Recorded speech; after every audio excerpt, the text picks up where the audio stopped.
Welcome to Neuroimaging Techniques and Analysis. Today, we'll be unraveling neurological patterns, more specifically, exploring EEG scans as a diagnostic tool for hyperactivity disorders in children.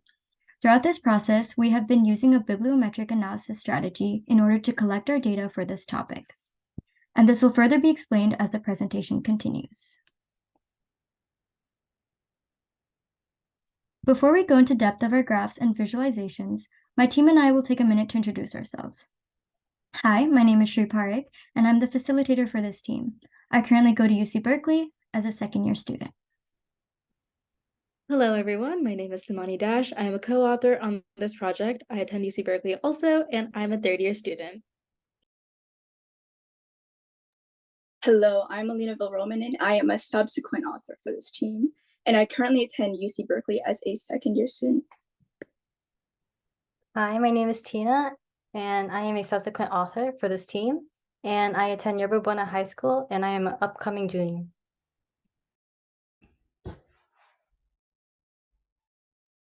Hi, my name is Aditya Pistola, and I'm a subsequent author for the team, and I'm a third year in Monte Vista High. Hi, my name is Neha Pillai, and I am also a subsequent author for this team, and I'm currently attending Dublin High School as an upcoming senior. Hello, everyone. My name is Foz. I am also a subsequent author. I attend UC Berkeley, and I'm a third year.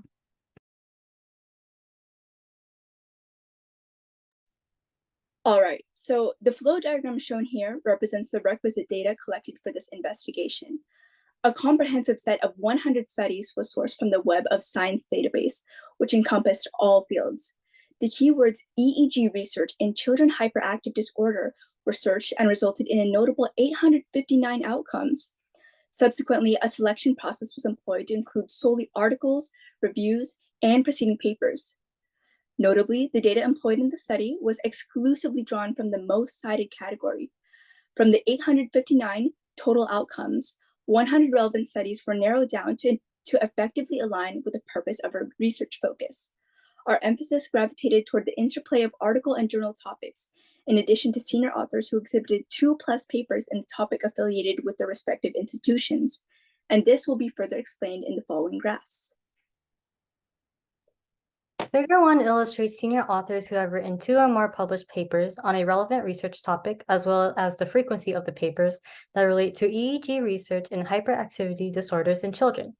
One thing to note is that we excluded senior authors who have published 1 or less papers in our topic to account for applicable data.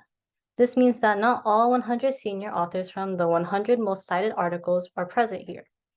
Looking at the graph, we can see that Surgeon J is the most frequent senior author that has published 45 papers, while Dupuy FE is the least frequent senior author, publishing 7 papers. In addition, we can also see that the average number of published papers is 15 by Liu SK. Surgeon has committed many research papers in the topics regarding eating disorders and color discrimination in correlation with ADHD. This demonstrates the relevance of neuroimaging applications to external factors. Eating disorders can be neurobiologically be due to abnormalities in brain structures, which can further help us understand the factors of ADHD. Color discrimination can be influenced culturally and environmentally through a neurological basis of perception. These senior authors have dedicated time to which influences the data shown. Figure 2 utilized data from Figure 1 of the senior authors. Rather than focusing on their publishing papers, we have extracted data of the same senior authors from Figure 1 who published 2 or more articles and have researched their institutions. The University of Amsterdam is the most recurrent institution that the senior authors have studied at, and with a total of 5 instances.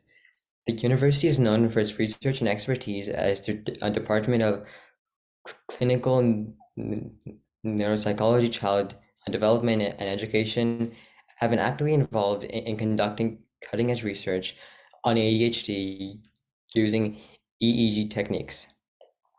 The research has contributed to global knowledge, explaining the driving research productivity. Part of the research focused on minority groups with an emphasis on diversity, cultural factors, and diagnosis, further portraying the value of neuroimaging applications. The University of Wollongong is the second most frequent institution present in Figure 2, with a total of 3 senior authors. On the other hand, the UCLA, Virginia Commonwealth University, Kermanshaw University of Medicinal Sciences, Stanford, Harvard, and the University of Texas Southwestern indicate the frequency of 1 senior author per. Moving on to Figure 3, we wanted to understand which journals are more prominently represented in the field over others. Figure 3 here showcases the most prolific journals in the top 100 cited articles, which demonstrate their prominence in the world of research. The top journal that shows up about 18 times is Clinical Neuropsychology. This journal represents significance as a common journal used in the field, guiding other researchers as a reputable source. Other journals showed up between 2 to 7 times, covering many broad topics, including child psychiatry, clinical EEG research, and ADHD. Analyzing the distribution of journals truly represents the diversity of research areas. Journals with research from highly cited authors signify impactful research. There are studies that have attracted a lot of attention and facilitated advancements in the EEG readings related to children's disorders. While this graph does not represent all the journals used by top-cited articles, knowing the key journals which publish work by these top-cited authors allows future researchers to use accurate information from these. This way, we may see new advances in diagnosis, treatment, and usage of neuroimaging technology related to juvenile disorders. So looking at frequent topics in the top 100 cited articles, Figure 4 highlights 24 articles focused on basic EEG of children with ADHD, while only 1 article discusses stress and maltreatment. Upon closer evaluation, 24% of the most cited articles regarding children's hyperactivity established a baseline EEG reading for ADHD, which plays a significant role in setting up the field of neuroimaging research. The majority of this research holistically takes the current complex research ideas to then concisely present it for public interest. This streamlined research allows for accessibility to valuable information regarding hyperactivity disorders. Thus, doctors, educators, psychologists, and even caregivers can all benefit in innovating better intervention and treatment methods. However, we want to acknowledge that Figure 4 also omits potential limitations in our approach. We condensed the overview, potentially overlooking relevant keywords and focusing on senior authors with multiple papers.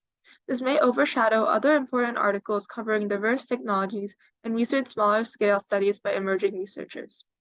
In this case, our comprehensive approach still encompasses the diversity of article topics and perspectives in the realm of hyperactivity disorder research. Thus, we can gain a solid understanding of the research already conducted and the impact of advancing EEG study. Now let's take a look at Table 1. This table represents a concise, powerful collection of data combining EEG research with children's hyperactivity disorders. To gather all this data, we ran a well-informed bibliometric strategy approach as mentioned earlier. Bibliometrics, the quantitative analysis of scholarly publications, is a powerful tool that guides researchers in understanding the impact of scientific work. We used the research database Web of Science and entered in keywords EEG research and children hyperactive disorder. Then we filtered search results by the most cited category. Thus, these are the most relevant 100 studies which most effectively aligned with our research focus. We took our analysis even further, using this table as the basis for our analysis process. This began by sorting the data to corroborate the values we'd found in the figures, yielding the same frequencies for each of the top journals, articles, and senior authors. From there, we ran 3 linear regressions, one between senior author and journals, one between senior authors and number of citations, and one between journals and number of citations. All regressions displayed very similar results as Figure 5 shown here, with nonlinear, weak relationships between each. From this, we understand the popularity of a journal or specific researcher does not necessarily translate directly to higher citation rates. This finding does serve as testimony to emerging researchers that science is a vast field filled with journals read and cited by everyone. So focusing on publishing important findings outside of the most highly cited articles still offers visibility in the field of EEG readings related to children's hyperactivity disorders.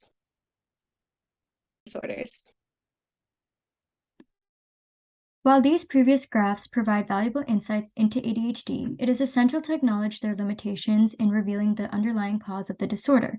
EEG data may demonstrate ADHD outcomes, yet the intricate root causes remains exclusive. Educating the audience about hyperactivity disorders in children is undeniably crucial, prompting us to further delve deeper into the multifaceted question of ADHD causation, particularly in light of its significant social implications that is presented as follows. One example of such social implications is stigma and misunderstanding. There is a misconception surrounding ADHD. Many people might mistakenly perceive individuals with ADHD as lazy, unintelligent, or undisciplined. This can lead to social isolation, self-esteem issues, and difficulties in forming meaningful relationships. Another example of social implications is academic and occupational difficulties. Children with ADHD may struggle in school due to difficulties with attention, focus, and impulse control. As they grow older, these challenges can extend to the workplace, making it harder to maintain steady employment or advance in their careers. Another challenge is relationship difficulties. Individuals with ADHD may have trouble maintaining friendships and romantic relationships due to impulsive behaviors, forgetfulness, and difficulty listening actively during conversations. The fourth example is parent stress or family dynamic. This affects not only the child, but their family as well. Parents of children with ADHD may experience heightened stress levels as they cope with the demands of managing their child's condition. Siblings may also feel neglected or resentful when parental attention is often focused on the child with ADHD. Moving on to the fifth implication, peer rejection and bullying. Children with ADHD may face rejection and bullying from their peers due to behavioral differences. This can lead to feelings of alienation and impact their social development. It's important to note that individuals with ADHD also possess strengths and talents aside from all of this. Early diagnosis, appropriate treatment, and supportive environments can significantly improve social outcomes for people with ADHD. Positive social interventions, education, and raising awareness about ADHD can help reduce stigmas and improve understanding, fostering a much more inclusive and supportive society for those living with this condition. With that, utilizing EEG to recognize conditions can have its own limitations when applied to the assessment and diagnosis of ADHD. Co-occurrence with other conditions. ADHD often co-occurs with other neurodevelopmental or psychiatric disorders such as anxiety, depression, or learning disabilities. These other conditions can influence the EEG patterns and make it difficult to isolate specific markers solely attributable to ADHD. Another limitation is subjectivity in interpretation. So analyzing EEG data requires the expertise of trained professionals who can interpret the brainwave patterns accurately. However, interpretations may vary between experts, leading to inconsistencies in diagnosis. Influence of medication. If individuals with ADHD are taking medication, example stimulants, it may alter their brainwave patterns, potentially affecting the EEG results, making it challenging to differentiate the effects of the medication from the underlying ADHD brain-related activity. Despite these limitations, EEG can still be valuable in ADHD research and can provide insights into the brain functioning and activity patterns associated with the condition. However, it is crucial to recognize that EEG is just one part of a comprehensive ADHD assessment and a form to a more accurate diagnosis. Thank you for your time.